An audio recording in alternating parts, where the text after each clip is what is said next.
안녕하세요. 오늘 저희가 좀 자세히 들여다볼 자료는요. 바로 한국의 새로운 디지털 자산 관련 법안들입니다. 네, 최근에 나왔죠? 맞아요. 2025년 6월에 발의된 디지털 자산 기본법하고 또 곧 나올 디지털 자산 혁신법, 관련 기사나 분석, 법안 초안 일부 이런 것들인데요. 시장이 워낙 빠르니까 이제야 좀 종합적인 틀이 잡히는 느낌이죠? 그렇죠. 그래서 이번 분석에서는 이 법안들이 구체적으로 뭘 바꾸려는 건지, 특히 당신 같은 개인 투자자에게 이게 어떤 실질적인 의미가 있는 건지 좀 명확하게 짚어보려고 합니다. 자, 그럼 한번 파헤쳐볼까요? 네, 좋습니다. 그 핵심은 역시 가상자산에서 디지털 자산으로 용어를 바꾸면서 시작하는 것 같아요. 이게 단순히 이름만 바꾼 게 아니거든요. 아, 그런가요? 그냥 더 넓은 의미인가 했는데. 그렇죠. 더 넓기도 하지만 이 자산들을 이제 법적인 테두리 안으로 확실히 가져오겠다는 시도입니다.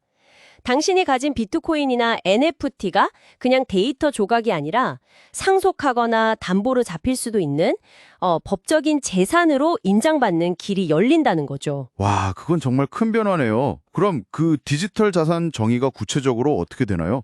비트코인 말고 또 뭐가 들어가는 거죠? 네, 그 기본법안 초안을 보면 화폐나 게임머니 같은 몇 가지 예외는 있지만 기본적으로 분산 원장이 기록되고 경제적 가치를 지닌 디지털 표시, 이걸 다 포함해요.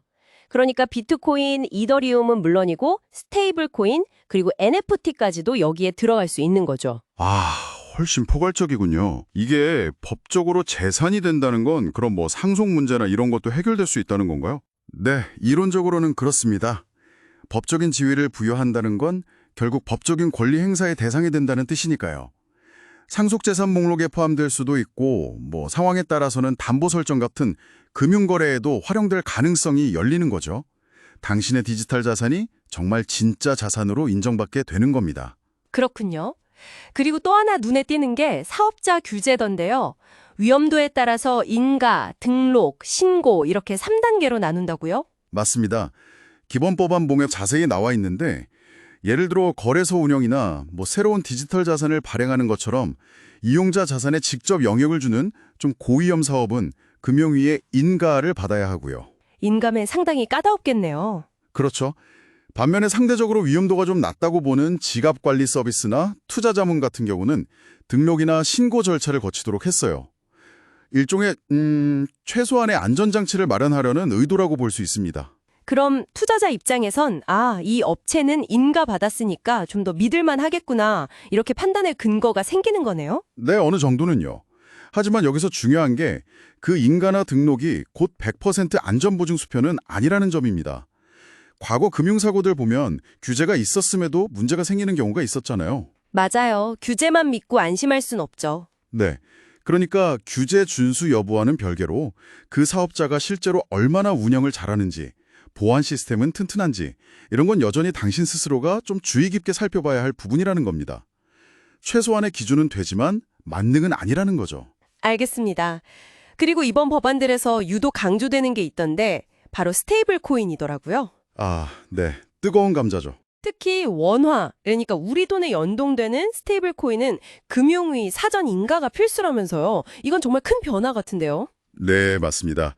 혁신법안 쪽 내용인데 발행 요건 자체가 아주 까다로워져요. 자기자본 요건도 기존 5억에서 10억 원으로 2배 올리고요. 또 이용자가 원하면 사명업일 안에 반드시 현금으로 바꿔줘야 하는 의무도 생깁니다. 준비자산 관리 요건도 명시되고요. 준비 자산이요? 그게 뭔가요? 스테이블 코인이 그 가치를 유지하려면 예를 들어 1코인이 1달러 가치를 유지한다고 약속하면 그 약속을 지킬 수 있도록 실제로 1달러에 해당하는 자산을 준비금으로 가지고 있어야 하거든요. 그걸 어떻게 구성하고 안전하게 관리해야 하는지에 대한 규칙을 정하는 거죠. 아하, 그래야 신뢰할 수 있으니까. 근데 더 흥미로운 건 해외에서 발행된 스테이블 코인, 예를 들면 테더나 USDC 같은 것도 국내에서 유통시키려면 이 법을 따라야 한다면서요? 네, 그 점이 또 중요합니다. 국내에서 서비스를 하려면 국내법상 등록을 하고 관련 규제를 따라야 한다는 거죠. 이게 잘 시행되면 글로벌 스테이블 코인 시장에도 적지 않은 영향을 줄 수 있습니다. 그럼 이게 개인한테는 어떤 의미가 있을까요? 정말 이걸로 디지털 현금처럼 뭐 은행 없이도 막 주고받고 결제하고 그렇게 될 수 있는 건가요? 이론적으로는 그럴 가능성이 열리는 거죠. 법적 근거가 생기니까 결제나 송금 수단으로 쓰일 가능성은 높아집니다. 근데 여기서 정말 중요한 건 그 환불 보장 약속이랑 준비금 관리가 실제로 얼마나 투명하고 철저하게 이루어지느냐 하는 점이에요. 아, 그게 문제군요. 네. 현재 법안만 봐서는 구체적으로 이걸 어떻게 감독할 건지, 또 만약에 발행사가 망하면 당신의 돈은 어떻게 보호받을 수 있는지, 이런 책임 소재가 아직 좀 불명확한 부분이 있어요. 편리함들에 숨어있는 이런 불확실성, 잠재적 위험, 이건 반드시 알아두셔야 합니다. 그렇군요. 규제가 생기는 건 좋은데 그게 실제로 어떻게 작동할지는 지켜봐야 하고 여전히 위험 요소는 남아있다. 이런 말씀이시네요. 정확합니다. 자, 그럼 이제 투자자 관점에서 한번 보죠. 이렇게 법이 바뀌는 상황에서 당신 같은 투자자는 뭘 얻을 수 있고 또 뭘 조심해야 할까요? 마침 저희가 본 자료 중 하나가 딱 그 질문을 던지고 있더라고요. 네, 그 자료가 핵심을 잘 짚었어요. 결국 중요한 건 이제 금융 문해력, 그러니까 스스로 정보를 찾고 이해하고 판단하는 능력이 그 어느 때보다 중요해진다는 겁니다. 법이 모든 걸 다 막아주진 못하니까요. 스스로 공부해야 한다는 거군요. 그렇죠. 그 자료에서 제시한 5가지 질문, 이거 정말 중요합니다. 한번 스스로에게 던져보세요. 첫째, 내가 지금 가진 혹은 투자하려는 이 디지털 자산, 이거 정체가 뭔가? 그냥 코드인가?